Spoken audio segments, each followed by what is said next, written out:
reported na nasa France sila. Sir, nakikita po ba ng Ombudsman yung possibility na gawin nila yung ginawa ni dating Congressman Zaldico?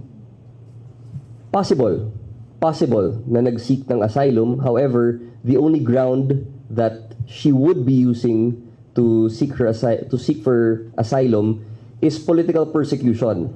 No? Yan lang po yung pwedeng gawing rason ni Senator Lauren Legarda at Congressman Lian Leviste doon sa France kung gusto niyang kumuha ng asylum. However, everybody sees the facts.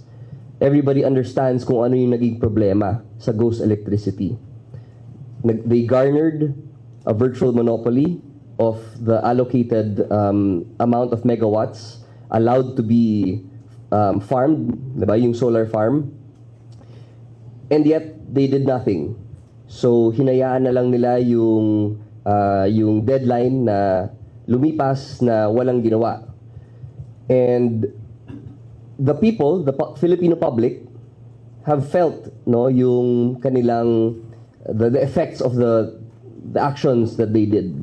We see that electricity prices are very high, and kung ginawa nila yung kanilang promise to deliver energy from their solar farms, it would have helped us a lot, no? Pero ang nangyari, wala silang ginawa, parang paper company lang ang nangyari.